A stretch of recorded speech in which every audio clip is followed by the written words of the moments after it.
¿Qué tal amigas? ¿Qué tal amigos? Qué gusto saludarles nuevamente aquí en Análisis con su servidor Eduardo Andrade en el canal que tiene el mejor auditorio de YouTube, que afortunadamente sigue creciendo gracias a su interés, a sus suscripciones, que agradezco mucho, a sus comentarios, que son muy alentadores para continuar con esta labor de difusión, y también a sus preguntas y planteamientos como el que me hace, déjenme ver, aquí tengo la anotación, Martín Arellano.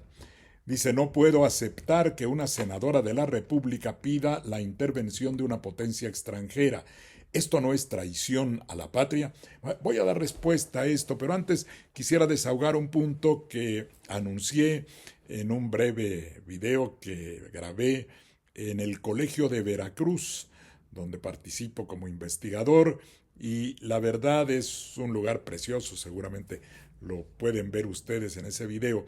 Señalaba yo ahí que hay una incongruencia más en el amparo que concedió una persona juzgadora contra la reforma constitucional. Háganme favor, ya hemos dicho 1000 veces que eso no se puede, que está prohibido expresamente por la ley de amparo, pero hay esta circunstancia anómala que se ha venido desarrollando en el Poder Judicial de la Federación y que es una demostración de que se requiere esa reforma que se va a realizar. Pues bien, esta incongruencia es que un nivel menor, una juzgadora, un juzgado, voy a emplear los términos más neutros posibles, un órgano inferior al Pleno de la Suprema Corte de Justicia, pretende poner en duda la validez de lo que está haciendo la Suprema Corte. La Suprema Corte ya consideró como un hecho consumado definitivamente la reforma constitucional, como no podría ser de otra manera, y tan es así que la está implementando a través de la convocatoria para la realización de la elección que se efectuará el año próximo de juzgadores y juzgadoras del Poder Judicial de la Federación. Está pues la Suprema Corte acatando la Constitución, como debe hacerse, y llevando a efecto el procedimiento para la inscripción de personas que eventualmente puedan resultar como personas candidatas a un cargo de elección popular en el Poder Judicial de la Federación. Contra eso, justo contra eso, no puede lanzarse un nivel inferior, un juzgador de un rango muy inferior al de la propia Suprema Corte. Bueno, vamos al punto de si es o no, o si puede ser o no, traición a la patria. Esta petición formulada por una legisladora, voy a ser muy cuidadoso para que no se piense que estoy emitiendo un juicio sobre determinada persona, mucho menos en razón de su género, sino solo de forma objetiva ver a qué se refiere la pregunta y cuál puede ser la respuesta. Revisé el texto de lo señalado por la legisladora y sí tiene un ingrediente, por un lado, muy despectivo contra nuestro país. ¿Cómo puede una persona mexicana referirse en esos términos que no repetiré, menospreciando a nuestro gran país que es México, y particularmente grave porque lo hace frente a una diplomática extranjera, justamente a la embajadora del Reino Unido en nuestra patria, que se encontraba en una sesión en el Senado de la República, y ahí se le solicita una cooperación para intervenir en la posible reducción de la violencia que efectivamente ocurre en nuestro país. Es un hecho que no tenemos tampoco por qué estar ventilando o aumentando frente a personas de otros países, y que sí es un fenómeno delicado referido a ciertas regiones de la nación que podemos atender nosotros y no necesitamos que nos vengan a auxiliar desde el extranjero. En consecuencia, a mí me parece que una petición de esta índole, venga de donde venga, es algo que debemos rechazar. Y afortunadamente lo rechazó la propia embajadora, con mucho sentido. Dijo, yo no me puedo meter en los asuntos internos de ustedes. Eso habló muy bien de la embajadora porque entiende perfectamente la función diplomática que tiene. Ahora bien, esa conducta puede constituir traición a la patria. Ahí tenemos que ser cuidadosos en cuanto al sentido de una expresión como esta. Traición a la patria puede tener dos acepciones. Una muy amplia, ¿no? Como alguien que está en contra de su propio país y lo manifiesta. Uno podría decir, esa persona es traidora a la patria, en términos meramente expresivos, figurados, en cuanto a qué significa estar contra su propia nación. Pero jurídicamente la traición a la patria es un delito que está perfectamente tipificado en el Código Penal. No les aburriré refiriéndome con todo detalle, porque son muchas fracciones del artículo 123 del Código Penal Federal, tiene 15 fracciones.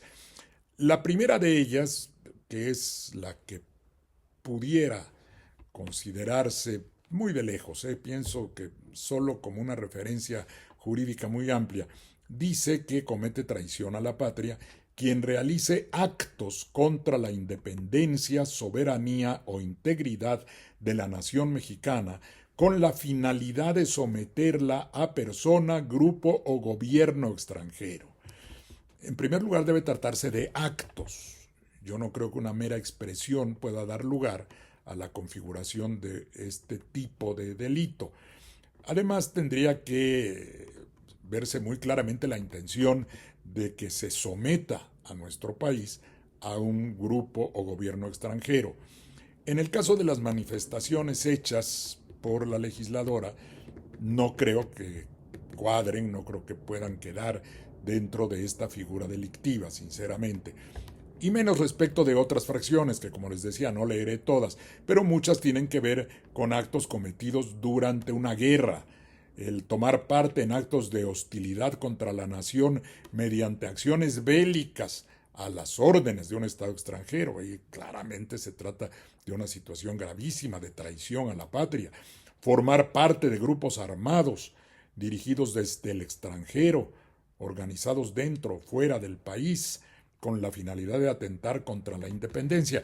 Y así, el resto de las fracciones son muy claras en cuanto a situaciones extremas de actuar, de llevar a cabo actos que beneficien al extranjero en contra de nuestra propia independencia y soberanía. Ahora, esto me sirve de base para poder explicar cómo debemos entender ciertas manifestaciones cuando tienen carácter jurídico o cuando no lo tienen. Una acusación que, por ejemplo, se diera en la tribuna del Congreso de un legislador a otro y decirle eso es una traición a la patria, se entiende que está en términos simplemente de condenar o de censurar un comportamiento que va en contra de los valores de nuestro país. Pero acusar penalmente de traición a la patria a alguien ya es algo mucho más delicado porque requeriría aludir al contenido de ese artículo de nuestro Código Federal, nuestro Código Penal Federal. Y hay que tomar en cuenta que aunque una conducta sea muy rechazable, sea digna de la mayor censura, sea condenable desde el punto de vista social o moral o patriótico, eso no significa que sea un delito. Y esa es una de las garantías principales de nuestro derecho penal, que aunque se pudiera pensar que el solicitar un apoyo indebidamente, y quizá en estas circunstancias esto tenga algún sentido, dada la intención que hemos visto desde algunos lugares de querer entrometerse en nuestro país por razones de la supuesta seguridad de otra nación, y también tomando en cuenta que muchas personas abiertamente solicitan ese tipo de intervención, prácticamente piden una invasión, lo vemos en las redes sociales.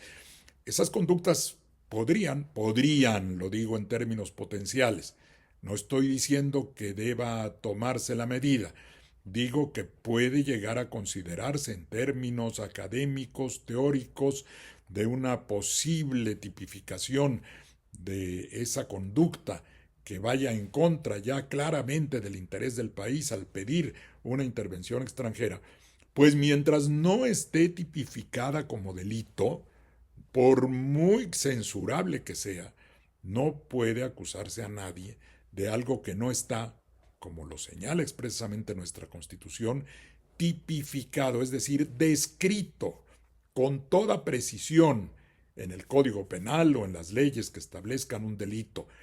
Por eso dice la Constitución que en materia penal no puede aplicarse ninguna sanción por analogía, es decir, porque se parezca mucho la conducta una u otra.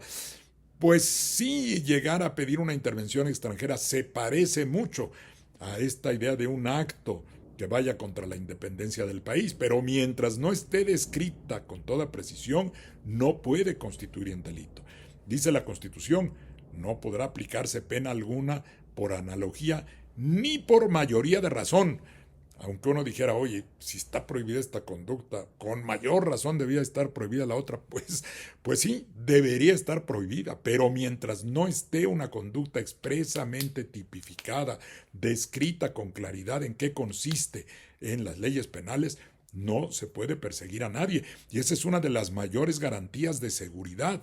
Y aún suponiendo que fuera necesario tipificar una conducta de esta naturaleza en el Código Penal, lo que hubiera sucedido con antelación tampoco puede ser castigado, porque sería la aplicación retroactiva de la ley, la cual también está prohibida por nuestra Constitución. Por eso debemos ser muy cuidadosos. Yo entiendo que en una pregunta formulada por ustedes puede contener de manera más amplia una expresión como esa, pero ya en la respuesta, quienes manejamos el derecho sí tenemos que tener especial cuidado de que no afirmemos de ningún modo que una conducta que está descrita como un delito puede hacerle imputada a una determinada persona. La persona que lo haga en términos muy despectivos para nuestro país, podemos, sí, pensar que eso está muy mal, pero no podemos considerar que está cometiendo un delito. Y todavía un detalle último. Suponiendo sin conceder que alguna persona legisladora incurriera en un delito previsto por el Código Penal, que no es el caso del que estamos hablando, aún así no se podría proceder de manera inmediata contra esa persona porque dispone del fuero constitucional que es para proteger la función, precisamente para que, por muy mal que actúe una persona en la tribuna del Congreso, no se le pretenda perseguir políticamente, sino que tenga la libertad de expresarse de la manera que le parezca más conveniente y solo que llegue a efectuar una acción de hecho que constituya un delito, entonces sí puede realizarse el procedimiento que se llama teóricamente de desafuero, que implica el que se declare por parte de la Cámara de Diputados la procedencia de la acción penal. Por eso se llama declaración de procedencia en términos muy técnicos, pero nosotros la conocemos como desafuero. Desaforar a una persona legisladora se puede hacer, pero es un procedimiento que debe agotarse previamente a que se le pueda acusar formalmente por la comisión de un delito. Es todo por hoy, muchísimas gracias, pásenla bien y hasta la próxima.